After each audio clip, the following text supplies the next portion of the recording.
there is something in us that wants to heal and will heal if we get out of that freaking way Hmm. and give it the tools it needs. It'll heal.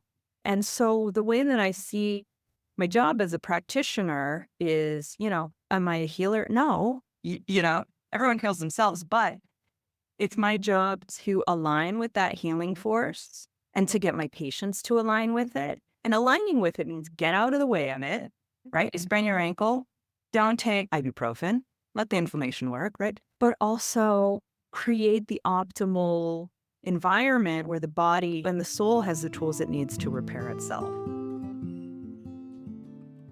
Hi, guys, and welcome to the House Call Vet Cafe podcast. I'm Dr. Eve Harrison. I'm a full-time integrative concierge house call veterinarian in Los Angeles, and I help other vets to build their unique mobile practices on their terms. This podcast is for and by house call and mobile veterinarians, so it is meant to give our community a platform to connect, to share our stories, to lift each other up, and to support each other. Most of us work solo as lone wolves, right? So for me, it's been really powerful to be able to physically hear the voices of my colleagues from all over the world and to get a chance to feel that we truly are part of a community of very real other human beings who get it. While you may be alone in that little bubble of your own vehicle when you're on the road seeing patients, I welcome you to join our community by tuning into our own podcast when you're on your way to your next house call. Whether you're a super experienced house call vet with 30 years of experience, you're a brand new prospective house call vet just looking to get started, or you're house call curious, there will be something for you in this podcast. Each episode, you will hear interviews from other mobile veterinarians just like yourself who are doing unique and innovative things, vets who are sharing their stories, their struggles and challenges, and you can also look forward to hearing valuable information and perspectives from specialists and experts outside of our micro niche. And finally, if becoming a house call veterinarian is something that you've been thinking about exploring, or you're looking for some extra support getting your own mobile practice to feel more profitable and sustainable for you, check out the information in the show notes about my course and our above and beyond supportive private community for members only, plus our monthly group coaching sessions within the House Call Vet Academy. You can also check out my free public Facebook group, which is also called the House Call Vet Cafe, the same name as this podcast, and which is a warm and cozy community for mobile vets to support each other in professional and personal development, in creative entrepreneurship, and in friendship. So thank you guys for spending time with me today. Let's dive into the episode. All right. Hey, everybody. I am over the moon excited right now to introduce you to someone that is very special to me, near and dear to my heart. And actually, it's kind of silly to say, but thanks to her in part, which we'll talk about, I've been able to get over my desire to hoard her all to myself completely and just share this wonderful human being with all of you guys so that you can all benefit from this wonderful person and resource the way I have. So I wanted to introduce you to my very own personal naturopathic doctor, who is also a mentor to me on a variety of levels, and who I also consider to be a little bit of maybe a long-lost cousin or a long-lost sister or something like that, or maybe at a minimum an alternate reality version of each other, some planet somewhere. But anyway, without further ado, I'm super excited to introduce you guys to the one and only Dr. Erica Zelfand. Hey. Wow. Well, that person you just described, I'd love to meet her. She sounds amazing. You're about to meet her right now because I'm going to tell everyone all about her. So, Dr. Erica is the executive director of Right to Heal, a nonprofit organization dedicated to educating and empowering people around psychedelic healing and other life-saving techniques that conventional medicine has ignored. Dr. Zelfand's training and skill set span the spectrum of both conventional and natural approaches. She treats people of all ages and stages of life, from newborns to those approaching the end of life. Areas of focus within her family practice include autoimmunity, endocrinology, and integrative mental health. She is deeply committed to patient-centered, root cause-oriented, nature-honoring approaches to healing. Dr. Zelfand is also a facilitator of therapeutic, psychospiritual experiences, and regularly lectures on psychedelic science at medical institutions worldwide. She also trains practitioners in person and online, and is listed in the Portland Business Journal as a psilocybin trailblazer. Dr. Zelfand loves sharing her knowledge, her reverence for nature, and her zesty sense of humor with her colleagues, her patients and clients, and audiences of all sizes worldwide. She's also a fan of dark chocolate and group hugs. Yay, welcome Dr. Erica Zelfand to the show. Still past episode of the group hug already. My goodness. This podcast episode is a group hug. Yeah. Love Thanks it. for the warm welcome. You're so welcome. Thank you for all of the ways that you've provided your gifts and the ways that I've benefited from them. So I'm going to go ahead and ask you the question that I ask in the beginning of all my podcast episodes, which is, what is your favorite snack to eat in the car? And I'm pretty sure I know the answer to this question for a variety of reasons, but I'm going to give you the opportunity to answer for yourself. Oh my gosh. Yeah, I mean, probably either like some kind of salty, crunchy thing that like then crumbles and like gets crumbs all over me in the seat, or dark chocolate with something bubbly like club soda or like club soda with lime or like a kombucha, something with a little effervescence in it. Oh, I love it. Love it. Yeah, I'm a dark chocolate person too, as you know.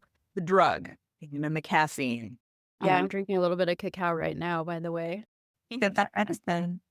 All right. So, kind of diving in on this podcast, we really focus on docs who've stepped outside the box, who are particularly outside of corporate structures, doing things on their own terms. And sort of the vision that I like to hold up for my students and people who are listening to this podcast is pretty much the self-empowered, self-actualized doctor who is providing care from the heart. And I would say that you are 100% that with your practice, Simba Health, and also Right to Heal. Those are very much in alignment with that. And I think you might have even done some house calls in the past, if I'm not mistaken. I don't know, but I would love to hear a little bit about your story, how you became a naturopathic doctor, what your journey was like to get there. How did you get where you are, pretty much? Oh my gosh. I'll try and give you the lightning round interesting version, but essentially I never wanted to be a healthcare provider growing up. You know, I would ask, what do you want to be when you grow up? Which, by the way, I think is a terrible question to ask a child. It caused me so much anxiety and so much stress when I was a kid because I didn't know. And, you know, the answers range from like ballerina princess to computer programmer to speech and language pathologist to president of the United States of America. Which my mother then informed me that because I was born in Canada, I couldn't become the president. But a lot of those answers had to do with things that I heard my parents saying were like, oh, you can make a good, comfortable living doing that. So never thought it would be medicine. And like many healers, I kind of am the trope of the wounded healer.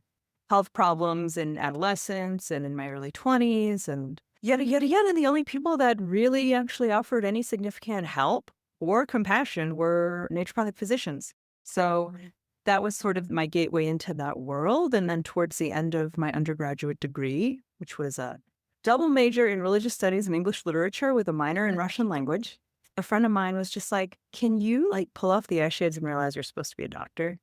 It's like, what are you talking about? The medical system that's not for me. Then it was like, oh, but what about all those physicians that helped me out? What about that path? And yada, yada, yada. I went to naturopathic medical school, became a primary care physician in the state of Oregon, had a primary care practice. And because my training as a naturopathic physician involved so much philosophy on what is the body doing when it ails? What is a disease? What is a disease state? What's happening to within a very sophisticated organism when it is sick, within a larger, chaotic yet sophisticated organism of a planet in which we interact with plants and nutrients and nature and sun and water. And so I landed myself in a primary care practice and realized that way too many of my patients were miserable. I had no idea how many people had depression.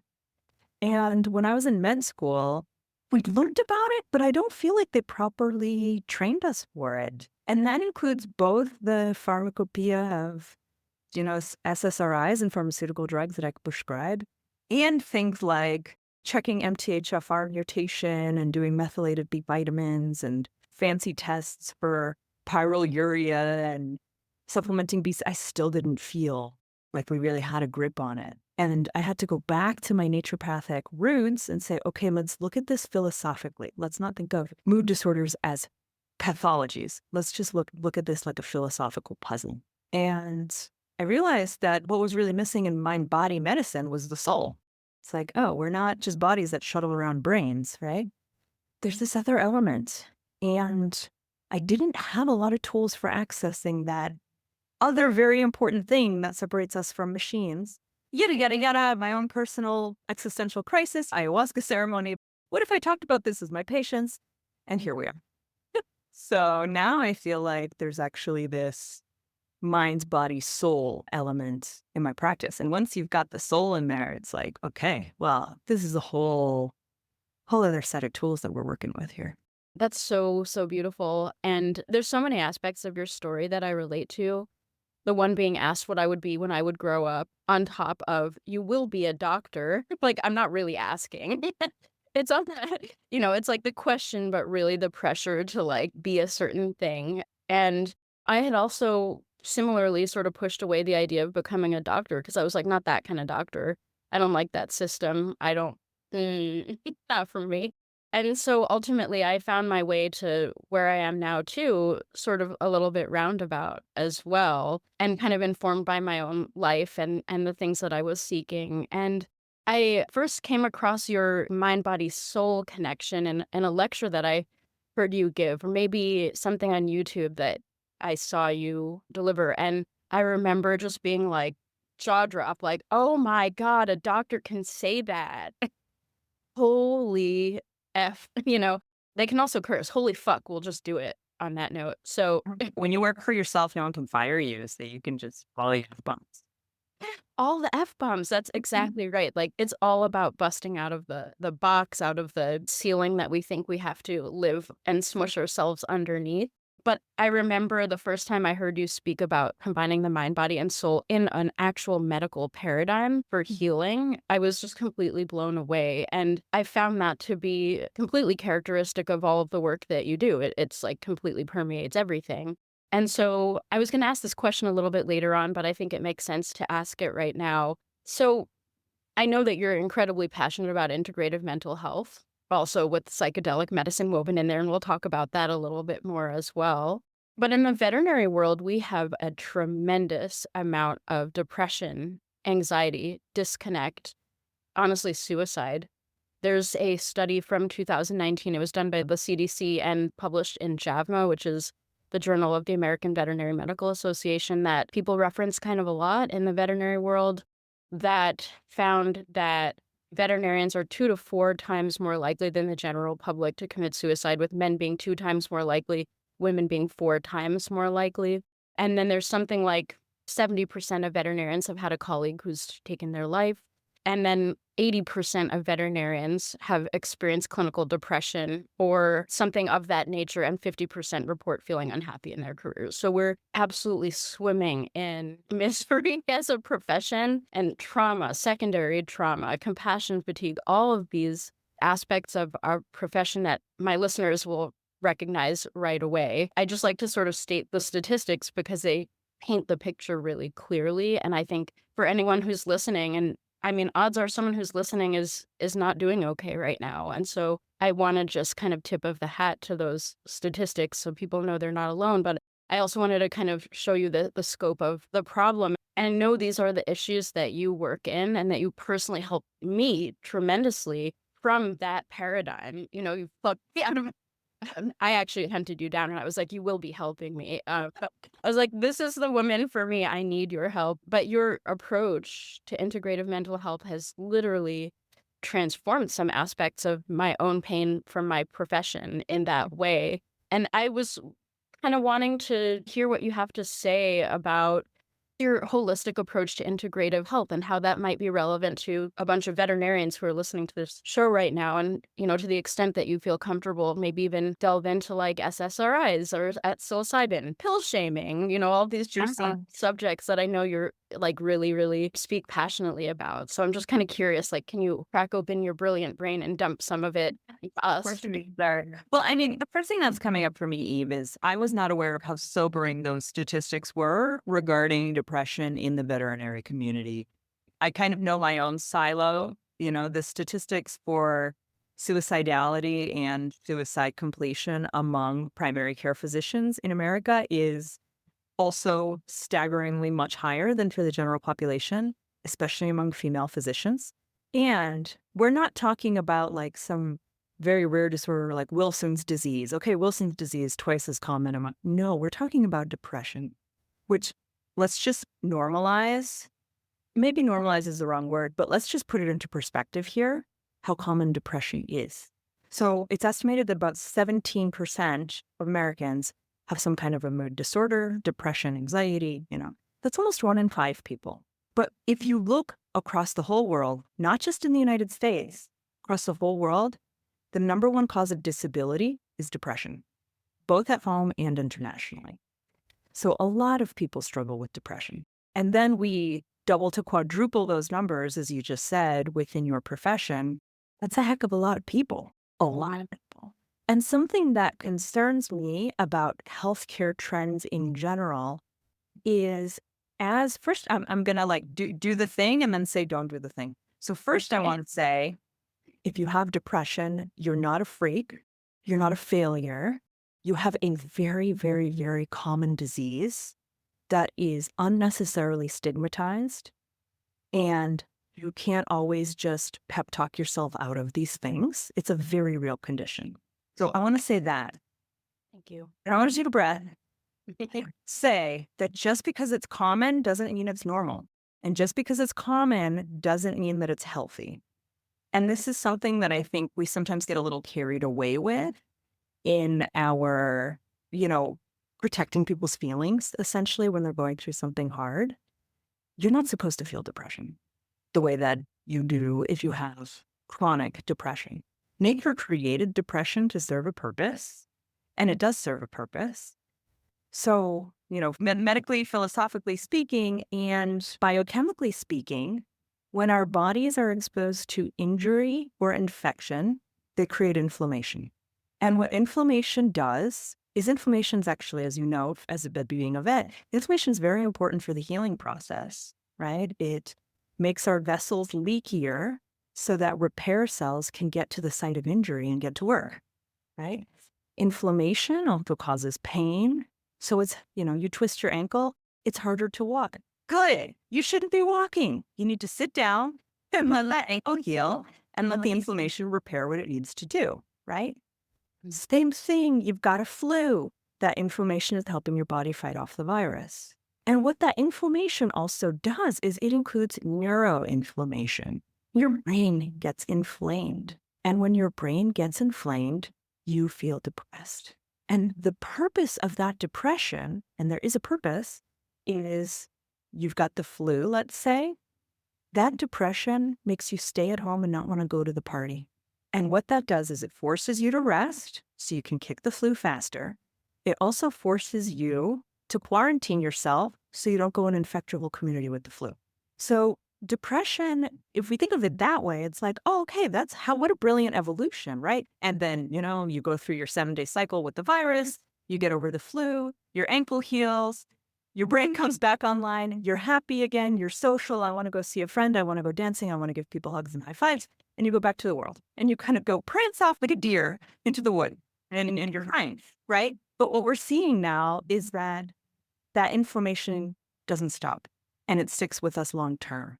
And now we have depression that's normalized so much that, there are pop song references to it, and Billie Eilish has a song like I Don't Need a Xanny. We have a whole generation now that has a cute nickname for benzodiazepine drugs. And those people are all very dear, beautiful humans, but that's not normal.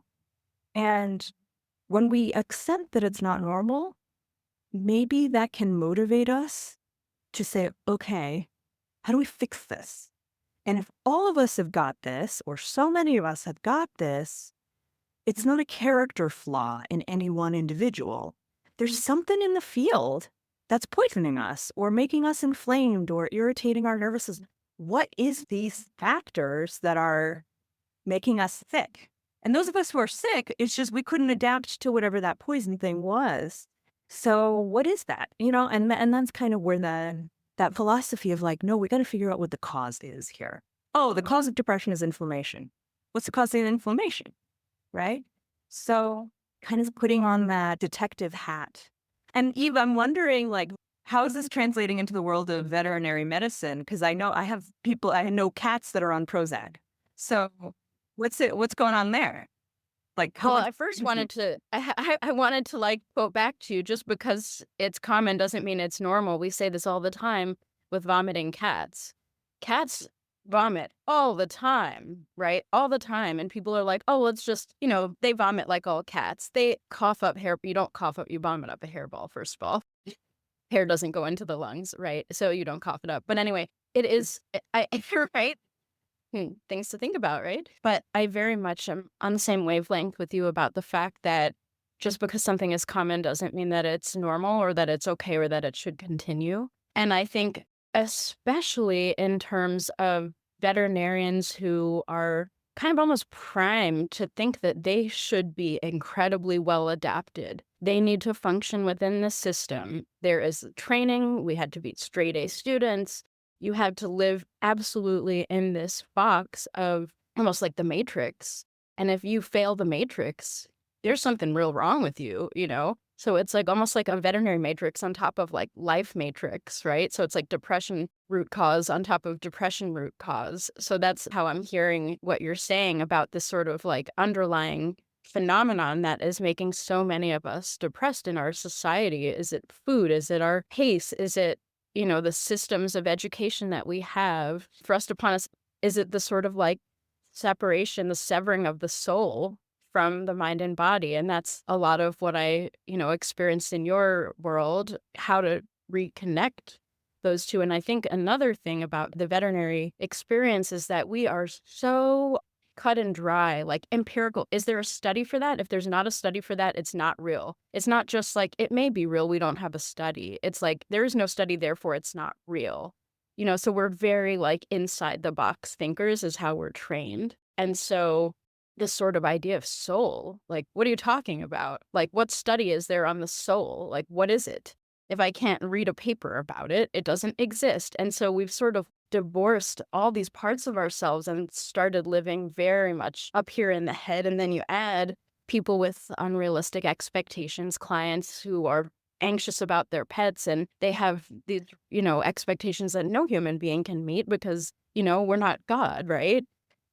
There's this concept that I want to also talk with you about. It's like the viriditas and the inner healer and who is doing the healing, right? And so there's this illusion in veterinary medicine and in human medicine that we are actually responsible for healing the animal. And that's a ton of pressure. And not only is it a ton of pressure, it's impossible because it's not possible.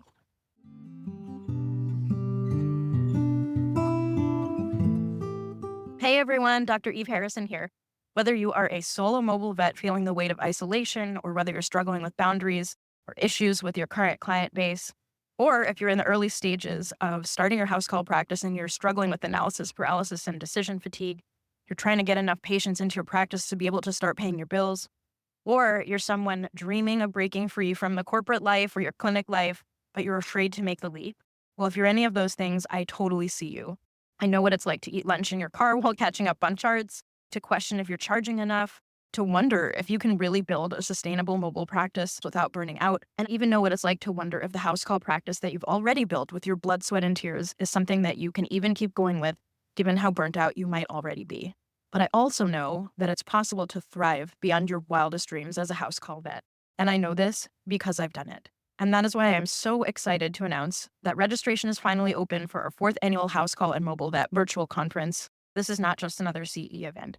So if you're feeling excited, inspired, and ready to sign up, don't wait too long. Head to my Instagram, the House Call Vet Academy, or the link in the show notes to secure your spot.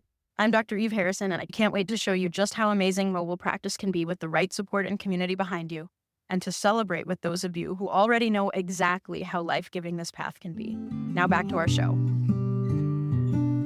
So I wanted to continue on and get a little bit of your wisdom on this concept of viriditas. And I heard you speak on this subject, and it was very moving to me. And we talk a lot about the inner healer when it comes to psychedelic medicines and things like that. And then also in the way that you had described it, it sort of led into a conversation about sort of the hierarchy of healing. I believe this is maybe in the naturopathic paradigm. Yeah.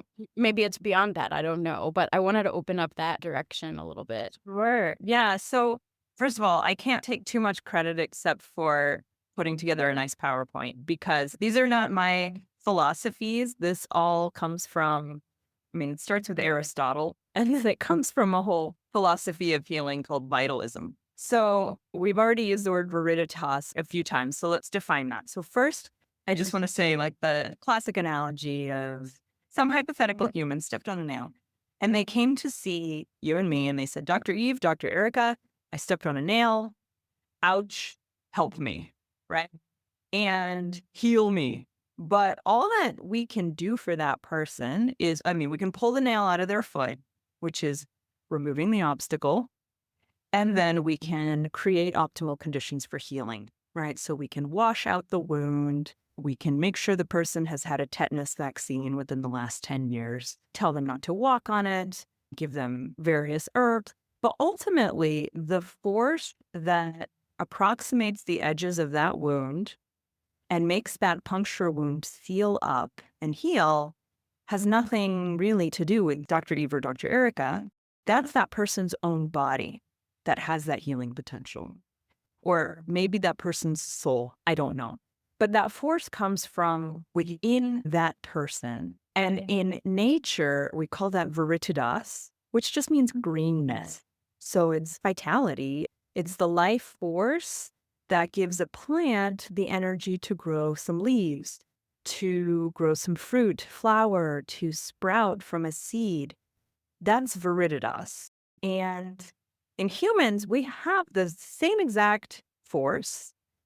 We don't call it viriditas or fecundity. We call it vitality or energy. If you do Chinese medicine, you'll call it qi. Japanese medicine, you'll call it qi. Ayurveda, they call it prana. In homeopathy, they call it the vital force. In Stan Grof and the whole psychedelic world, they call it the inner healer. In naturopathic medicine, we call it the V's or the V's medicatrix naturae, the healing power of nature. But essentially, it all comes from Aristotle, who said, we're not machines. We're fundamentally different than non-living things because we contain this non-physical thing that does the healing. And animals have it too. It's not just humans, right? Plants have it. This is what separates us from, your plasma TV and your car, right? They don't have vitality. They don't have chi, the way that living things do. And so, I remember I took a course with the New England School of Homeopathy, and we would have cases where people from the, my classmates would ask friends to come in, or we'd put up flyers, the community would come in, and we would actually treat people as part of our learning. And we had a few people bring in their pets too. And and there were, of course, all these disclaimers on like, hey, those of you who aren't vets, you shouldn't be treating, But when all these questions came up of like, but how do we, and the teacher just kept saying, the vital force is the vital force. The vital force doesn't speak English, so it's okay. Which is why remedies and therapies that work with the vital force, like acupuncture, which I know you do, like homeopathy, like hydrotherapy, et cetera, they work on people, they work on kids who are pre-verbal, right? They work on animals. And sometimes actually the more evolved we get, the more we sabotage the whole healing process too. I'll say. Yeah, homeopathy works a lot better on kids than on adults, but works great on animals too. And that's because there is something in us that wants to heal and will heal if we get out of that freaking way and give it the tools it needs. It'll heal. And so the way that I see my job as a practitioner is, am I a healer? No, everyone heals themselves, but it's my job to align with that healing force and to get my patients to align with it. And aligning with it means get out of the way of it, right? You sprain your ankle, don't take ibuprofen, let the inflammation work, right? But also create the optimal environment where the body and the soul has the tools it needs to repair itself, right? Which is why when that person steps on the nail, we clean the wound out for them. That we can do. And there are a lot of practices in conventional medicine, and I'm sure in veterinary medicine, that oppose the vital force. And then we wonder, someone gets the flu, and then they take an NSAID, and then we wonder why they're still sick a week and a half later.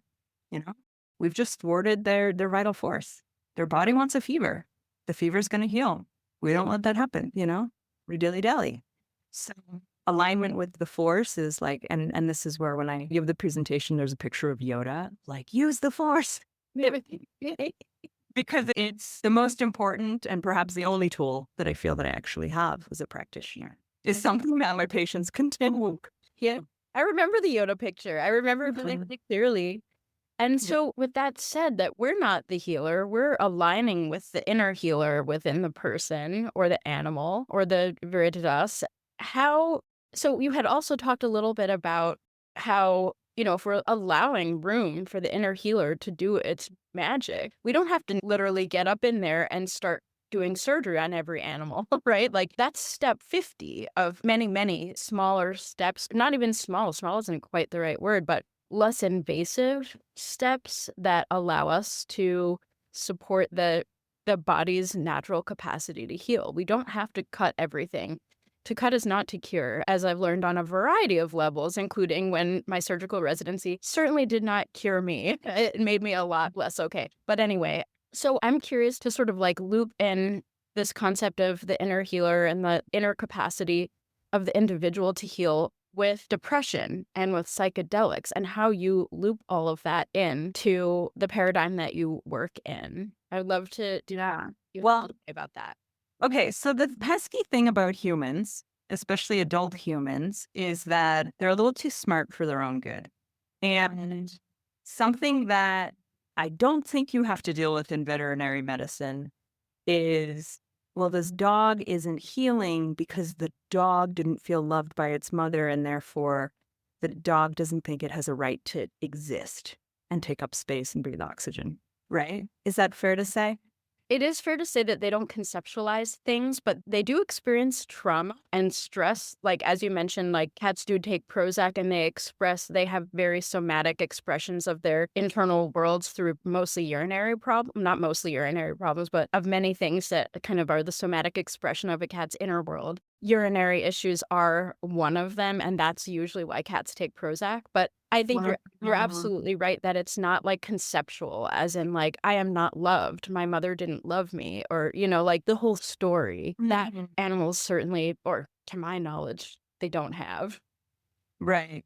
Yeah, I hope they don't. My gosh. I mean, the little research that I know on this is, surrounding something called the default mode network, which, by the way, is not like a thing that's set in stone. It's a theory, but it's a theory that there are these structures of the brain, and they're not structurally connected. It's just different parts of the brain that kind of fire together that control our automatic background thinking.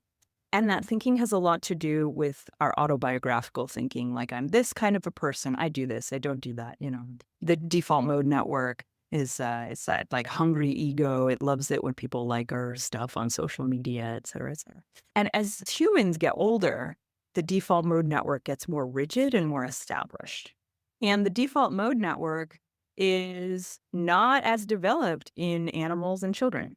And so this could be why, like, we don't see depression as much in kids as we do in adults. That's starting to change, and I have my theories on that. But part of it, not story, but part of it is this role of the default mode network, where we kind of pick up some faulty formulas and then play them and then amplify them and then like essentially psych ourselves up incorrectly.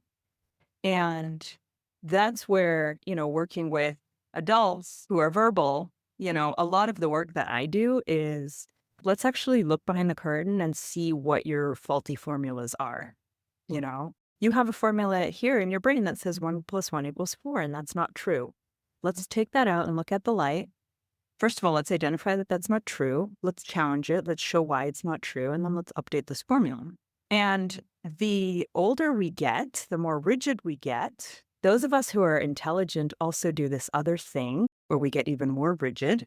It's harder to treat depression in people with high IQs. It is. It's a thing. And that's where counseling again, when I went to medical school, first of all, never thought I would go to medical school. Definitely never thought I would be a therapist. My gosh. Not to You now. No, never in a million years. But that's why therapy plays such a big role in my practice now, because I've seen so many cases of individuals who have depression and some other condition, depression and cancer, depression and ALS, which is also called Lou Gehrig's disease, depression and multiple sclerosis. And we got to treat the booger in the brain first. We got to figure out and there's often some kind of a wound that's getting played out there. Therapy helps me chip away at it a lot. And psychedelics for me are kind of like the super highway for doing that work because they turn down the DMN activity so that we actually can see, do you see what you're doing here? They kind of slow down the whole circus show so we can be like, oh, wow, okay, yeah, this is. And they drop the armoring because especially when we're wrong, we don't want to be told that we're wrong. So we're going to armor up, right? And these are things, Eve, that I'm so glad you don't have to deal with your patients because it gets tricky. It gets tricky to get in there. But I do hear you, you need to work with the nervous system of your patients in a totally different way. I'm going to be able to do that through talk therapy with your patients. I mean, my understanding of if you give a dog a psychedelic, it just feels really agitated. It's very French self-awareness process. That's really funny. I really have no clue about animals actually taking psychedelics other than the toxicity things that we all panic about in the veterinary world. Oh my God, this dog ate him. Well, that's a whole other story. But anyway, I hear you very much about the IQ of the person making it actually more challenging because the more wrapped up their story is with their psyche and their cognitive ability to weave a really fascinating and detailed story that is stuck on a cellular level. And it is actually true that very smart dogs with anxiety, you're fucked. The very, very smart dogs tend to have anxiety because they learn. And I imagine maybe there is some version of a story that they hold, I'm not safe, it may not be on the verbal level, but nothing is okay. Everything's scary. Those could be very bite-sized, little narratives that dogs hold on to. And speaking of those narratives and those stories and kind of unwinding the 1+1 is not 4, a lot of veterinarians, myself included, a lot of the work that we've done together, just to be a little TMI, because I know people love it, but a lot of that story is I'm not enough. Oh, man, Why do you think we all became doctors in the first place? Oh my God, boom, that is it. That's exactly it. You're so right. I'm not enough. And it's a form of almost like a scarcity story that I'm not enough for this world. I won't be able to bring in enough. I won't be able to be enough. I won't have enough because I am not enough ultimately at the bottom of that tower of lies and more lies and more lies. And I just wanted to kind of give a shout out to psychedelics right now because your work with them, the way you really have this sort of healing perspective around it or paradigm around it or what's the word I'm looking for, framework around it. Because I would say that for me, it really helped me bust through a tremendous lie of I'm not enough, which was wreaking havoc on my life, my professional life, my personal life. And that scarcity story is working its way out and I'm much more in the place of, the default mode network, just sort of not continuously lying and to me and, kind of being entrenched in my system that I'm not enough. It's just sort of relaxing. But what does that remind me, the relaxing, that acronym from Robin Carhart? Rebus. Rebus. Yeah. Who lives under psychedelics, yeah. Yeah, yeah. And so I think that is something that I feel is incredibly relevant to anyone who may be listening to this and may be stuck in a sense of I'm not enough, which I know a lot of you are because I know. Your doctor? Yeah. Doctors, because you're doctors. That's exactly right. And so I just wanted to kind of put that out there as well in the line of the stories that we tell each other and how we get stuck in them and how one of them being a doctor is I'm not enough. So yeah. Yeah. And as I've been doing this work, Eve, I shouldn't have been surprised, but I was surprised at how many of my patients and clients are healthcare providers. Yeah. And that also includes, I don't do this. I'm not the main person in this operation, but I have worked at Ibogaine facilities where people are treated for addictions, usually opiate addictions. A lot of those patients are doctors too. And, part of what makes us go into medicine, besides the fact that we want mommy to love us or the people who are mean to us in childhood to see that we're smarter and better than them or whatever, we're playing out there in terms of the I'm not enough story. But part of what makes us go into medicine is that we care, we feel. Yeah. Right? And there's a lot of hard things to feel in our work. there's a lot of pain that we have to feel. We don't have to, but because of how most of us empaths and caring individuals are wired, I think especially vets feel it. That's a lot for us to hold. It's a lot. And then, sometimes in our training, our vulnerability gets beaten out of us. Mm. And maybe that's a service, or maybe that's like the biggest midlife crisis waiting to happen. Maybe a little bit of both. But it's complex to work in service of others in a field. I kind of want to come back to what you talked about at the beginning. The health industry has become so hostile to providers. Say more. Like, patients complain all the time about the healthcare system, especially in the United States. And when they do, they often say things like, yeah, and this doctor's an idiot, and this doctor doesn't care, and he doesn't give me more than 10 minutes of time, is such a jerk. And I'm like, no, I don't actually think that the majority of people working in this field are jerks. They hate it too. Nobody wants to spend 10 minutes with a patient. Nobody wants to work at Kaiser. Sorry. No, you're in good company. Nobody wants to have to follow an algorithm that they don't feel serves the patient in front of them. Nobody wants to, when I worked in a busy pediatrics office, I barely tend to use the bathroom, So it's day in, day out. It's a non-sustainable lifestyle that comes with a lot of pressure, and it is designed not on purpose, but just so happens it's designed in a way that it denies us the most joyful aspects of our work, and it foists upon us the least joyful aspects of our work, like dealing with EHRs and CLIA inspections and progress reviews and la la la la la. And this person leaves you a bad Yelp review, and your malpractice insurance policy just got more expensive. It's it's the grind, and every profession has it. But when you look at how much healthcare has changed in our culture, I don't know that any industry has been more hostile to its servants than the healthcare industry. Well said. And that's why I can't work in it. And people sometimes, applaud me and they say, oh, you're so brave and kudos, you went out on your own. And it's maybe I'm brave. Maybe I'm just weak. And I know that I'll get snapped like a twig in that world because I did. I mean, my medical residency, when I talk about a capital T, but when I list little t traumas, my medical residency, and that was in an outpatient clinic. That closed at 8 p.m., I was that all nighters. So it's just being I'm not tough in that way. And maybe that I don't have to be. I know I don't have to be because I'm not doing it that way, but my gosh.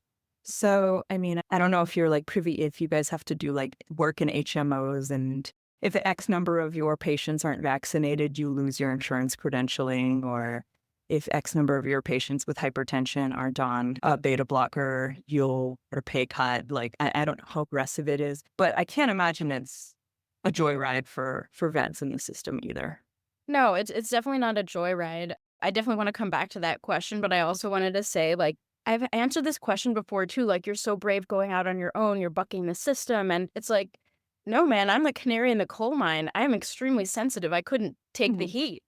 There was no way, I literally broke and there was no option. So I don't know that you broke or anything, but combined with a sense of, and some sense of I'm not totally useless. I can piece myself together now and kind of come up with my own version of how things look in a way that feels really good.